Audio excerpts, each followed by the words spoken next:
I'm Bob Nachbar. This is my umpteenth conference I've been to. Thank you for staying so late this afternoon. We have a choice. They gave me the last slot right before the cocktail hour, so number one, I have to finish on time, or since there's no talk after me, I can run way over. I will try to do neither. Well, I definitely get everybody out in time for their cocktail hour. And I probably have way more material than I could possibly fit even in an hour, so you can look at it at your leisure after you download the notebook. Okay, I'm going to talk about reviving, if you will, old code. A couple years ago, I had need to reuse an algorithm for some interpolation that I had done way back in college. It was a nice routine, did very good, and it said, you know, this will be just perfect for me. The problem was I didn't have the punch cards anymore. And you know, it had been written in Fortran, and I did manage to find online the original publications that did have the listing in the PDF file, and I managed to get that coded up in Wolfram language and made it work. It was a bit painful trying to untangle all the go-tos and everything. The guy wrote really good, tight code, but boy, trying to understand the logic from the code, next to impossible. But long story short, I did get done what I wanted to do for the project, and I'll show that during the talk. But in the meantime, you know, after I got done with that, did what I had to for the project, I said, you know, we had a lot of good work done with this interpolation method back in college. I want it as a tool to use now, but this code, I don't want to show it to anybody, even though it works. So I went back to the original literature, found the math that the guy used, and said, oh, that's what he did. And basically reduced, you know, 3 or 4 pages of Fortran down to half a dozen lines of Wolfram language code. And that's what my talk is going to be about today. Number one, just because code is written in something like Fortran from 40 or 50 years ago doesn't mean it's worthless. And number two, a lot of times we have algorithms that we use and reuse, and we keep them, you know, adding crutches and supports to keep them working from one OS to the next and so on. But eventually you've got to bite the bullet and rewrite it. And this is a kind of an example of that. And the last thing I want to point out is that doing this work, I had an aha moment that I could extend this method to more than it was originally designed for. So I will hopefully have enough time to introduce that last part before we finish. Okay. So what's interpolation? I want to make a quick distinction first. Interpolation is introducing something into something else, okay? Spurious or foreign is one definition. Or calculating approximate values based on values that are already present. And that's the context that we're using it. Okay, that's from Merriam-Webster. From Wikipedia, it's a method of constructing new data points within the range of the existing data points or the known data points. And that's the context that we're going to be using it. In Wolfram language, there are a couple of ways of doing this. And I really don't like presentation mode.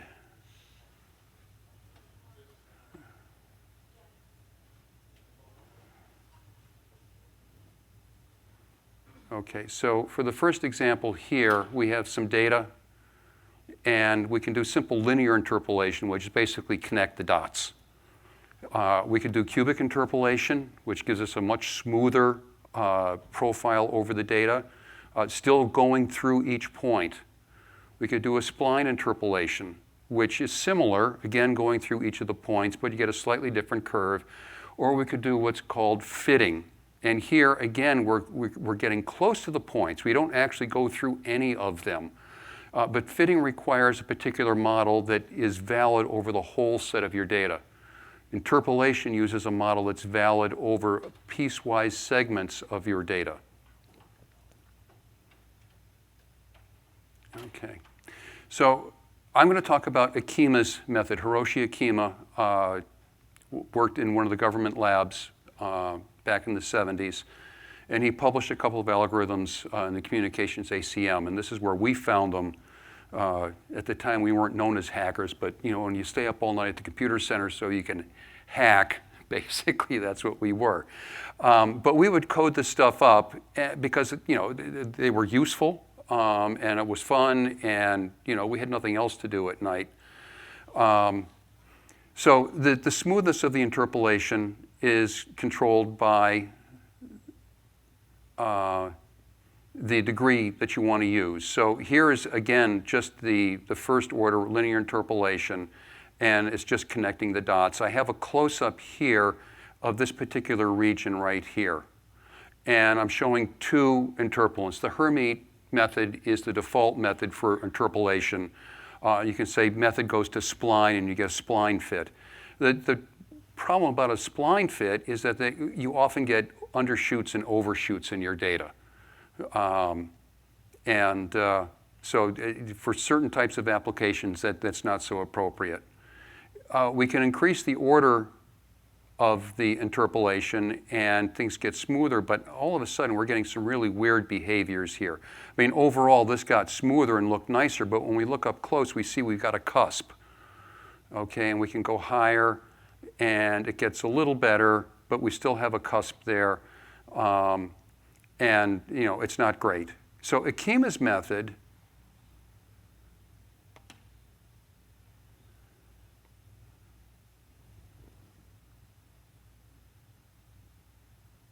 now I did open that section. Why aren't I seeing it?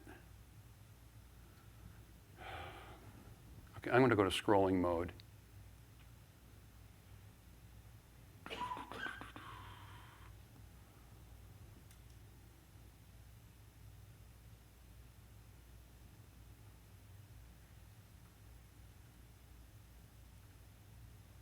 Maybe this will be a little bit better. Okay. So Chemas method smooths the interpolation by providing slopes along with the data. When you call interpolation, you're just usually giving it function values at some particular x or xy pair or xyz triple. And that's fine to do, up to a certain level of quality. By definition, the interpolations are continuous. They're piecewise continuous because they always go through every point, but they're not smooth. And to get them smooth, you demand that the derivatives at each point are the same. So now we are basically constraining it. And if you use a cubic polynomial, you've got four unknowns, A, B, C, and D, okay? And if I use the 2 points, the values at the 2 points, y1 and y2, as well as the slopes, S1 and S2, I can now solve for all four coefficients exactly. And so I'll have a piecewise, continuous, and smooth interpolation over the data. And that's what Chema basically did. And he provided a nice way of finding the slopes numerically from the data. And when we use his method, we can see now his is the green line, okay, for a third order polynomial. The blue line you see still has the cusp, and the green line goes through it nice and smoothly because the slope is the same for both segments, this segment and that segment. So they join and they're smooth. Okay. So I found the subroutines in communication ACM. This is what we did way back in the day. We did punch them up, and we used them for a lot of chemistry and physics labs. They were great for getting a smooth line through your data. And that's what we did.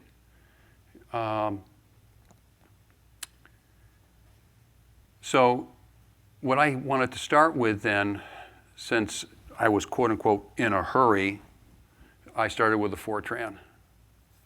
I don't know how many of you guys have actually seen Fortran, but it looks like this. A lot of line numbers, a lot of go to here, go to there, and it can be, very convoluted logic, often called spaghetti code. I did get it to work, but it wasn't great to look at. One of the drawbacks of the original algorithm that Chema published was that you also had to supply a set of points at which you wanted to do the interpolation. So you kind of had to know ahead of time where you wanted the extra points to be made. And to get a smooth plot, oftentimes we didn't have enough. We have to go back and do it again and increase the number of points that we wanted to use in between each of the given data points. So that was one drawback. Okay.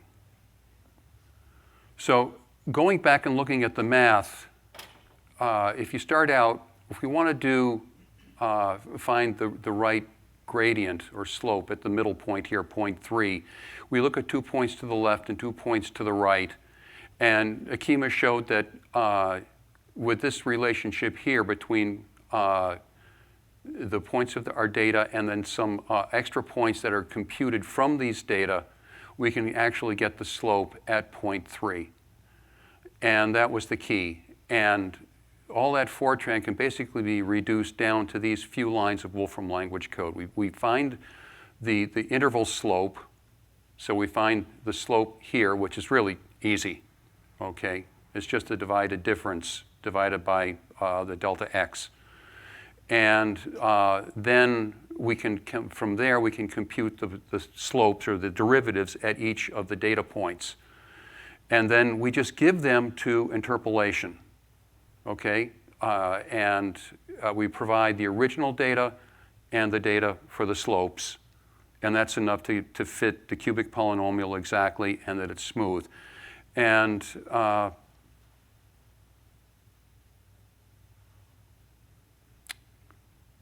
okay, so doing that, the results that we get back from interpolation were exactly the same as what I got from the Fortran, okay, and what was published in the example data in the paper, which was great. So besides the computation that I had to do to get the data that I needed to do the interpolation, the slopes being much more compact and easier to understand, I was able to use interpolation to do the heavy lifting on all of the computation for me. And not only did that make that step easier, the result that I got was a function. It wasn't a set of points to be plotted or whatever. And I could use it like any other numeric function. I could differentiate it. I could plot it at any resolution. You know, it was just so much better than the original implementation. You know, it was a built-in thing in the language, so I didn't have to do anything special that way. So there was an added advantage to the user. So they announced the Wolfram function repository publicly recently, but about around the beginning of the year internally, and they were looking for people to you know, make submissions to it before they announced it publicly. So I put this code in there, and it's really nice, a nice way to publish your code, and they make it really easy for your code to look professional and polished. So we can get the resource object, okay, and we can find out properties about it. There are about 24 properties. One of them is called description, and that's something that the author provides. You can get the documentation page for it, which, when it comes up, okay, looks just like the built-in documentation.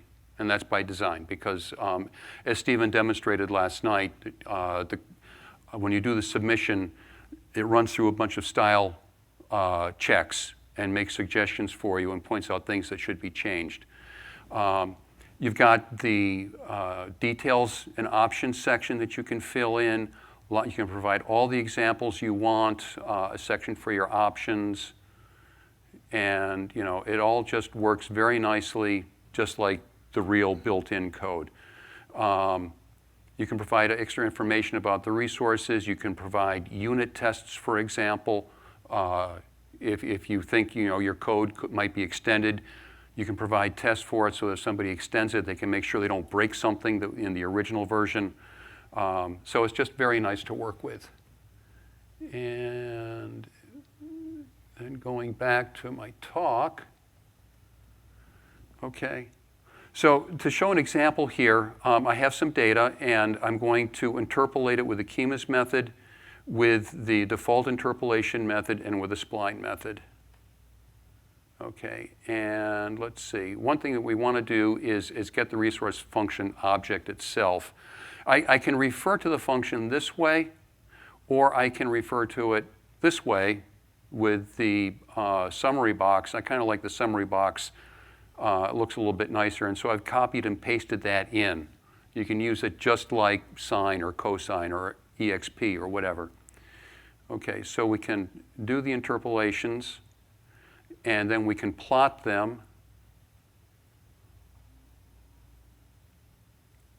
Okay, and we see the same kind of plot we had before, and we can zoom in to the problem area. And we can see that in green, a Chemas interpolation is nice and smooth and goes through everything very nicely. Okay. Interpolation also allows you to specify whether or not your data are periodic. And a Chemas method lets you do that as well.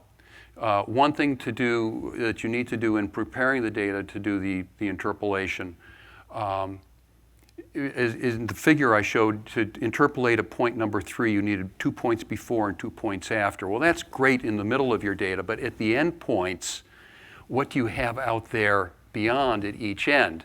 So he provides a very nice heuristic to extrapolate some data points. Now, those data points that you extrapolate are not actually used in the interpolation. They're only used to find the derivatives that you then give to interpolation. Okay, so to do a periodic interpolation, all I have to do is wrap the data around. Basically take this 5 and 7 and wrap them out here on the end, and take the 3 and the 2 and wrap them over here to the beginning to get a periodic interpolation, to get enough data to do that, and then just tell it that it's a periodic interpolation. And we can see, giving it just a handful, 5 or 6 points here, we can just use this over a much larger domain, and it's periodic. Okay. What I wanted to use originally was his spline version. And so I have that one coded up as well. Again, rewritten from the math. And here's an example of using it. Get the resource function, and then we'll use it here. Now, to do a spline, it's actually a parametric plot.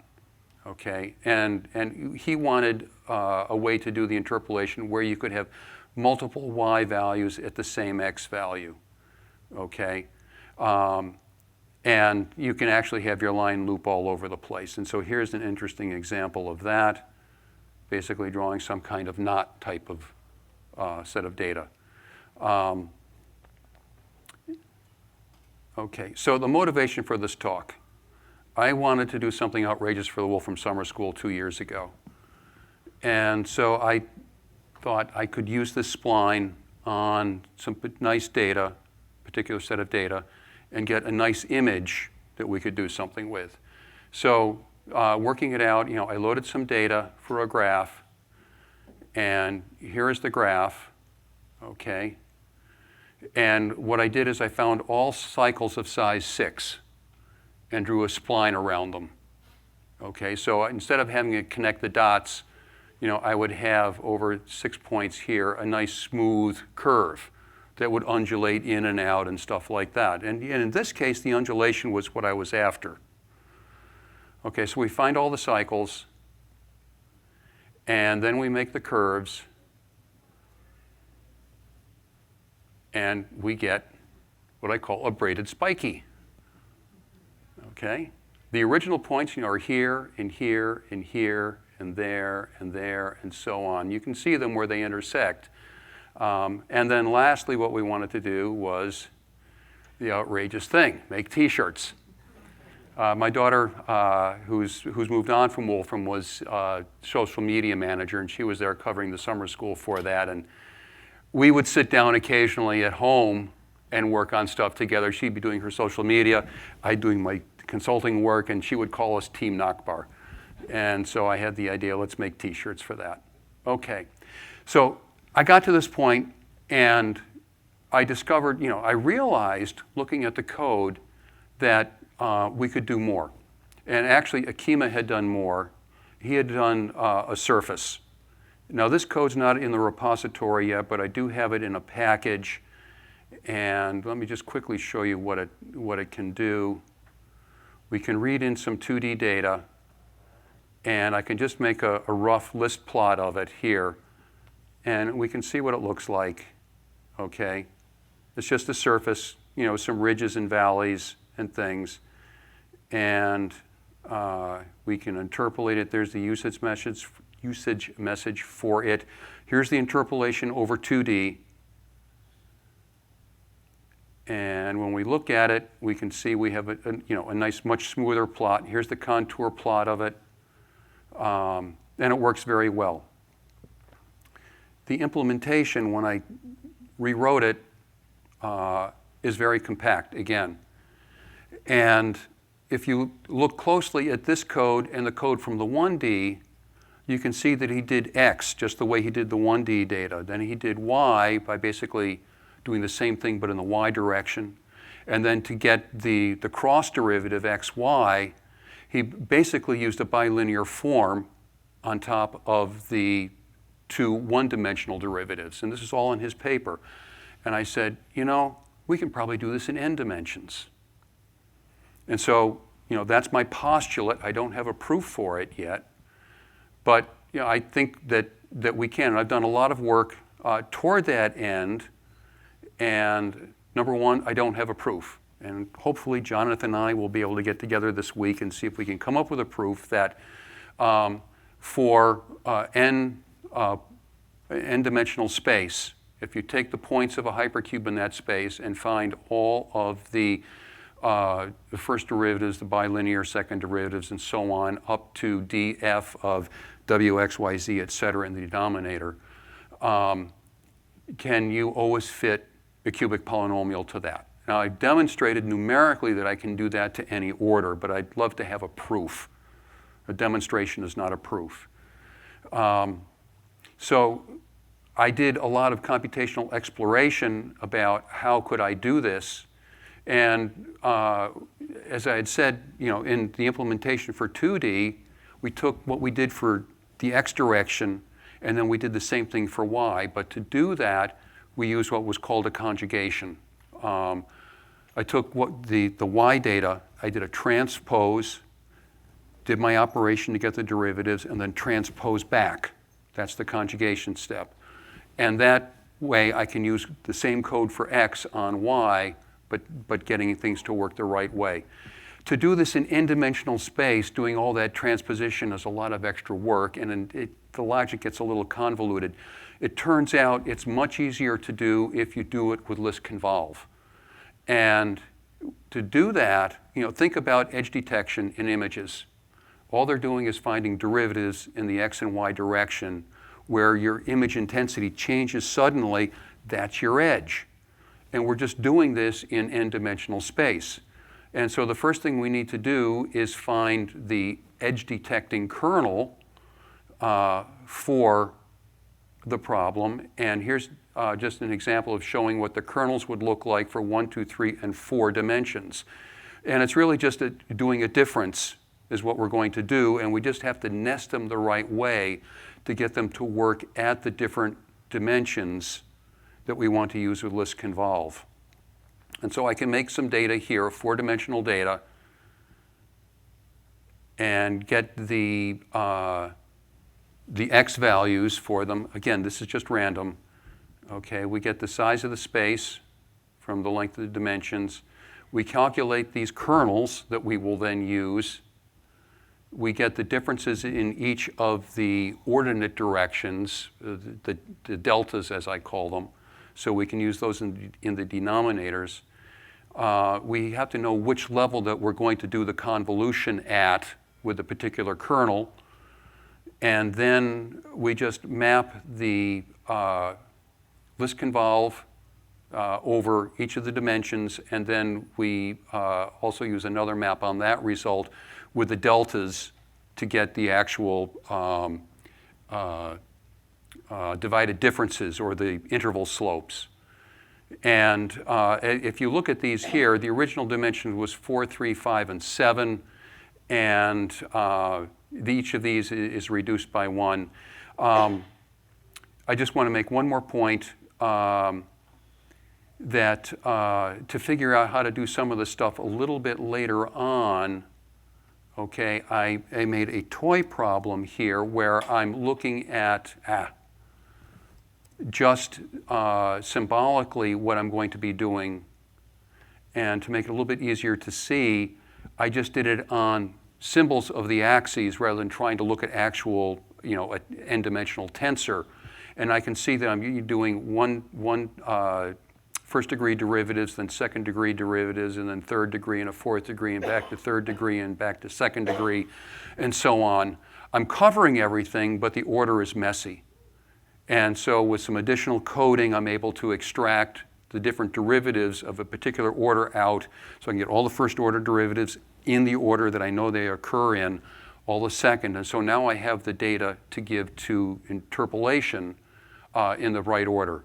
So I won't go through the rest of it. I'm out of time. I will hang around for questions if you have them. I should, I can get the 2D interpolation out on the repository pretty quickly as it is right now, so it's usable if you want to go that far. I'd love to get the ND dimensional case worked out, and then I'll just have one interpolation function, and you give it the data, it will find the degree, and just do it for you. So thank you for your attention, and I will see you at the reception. Thank you.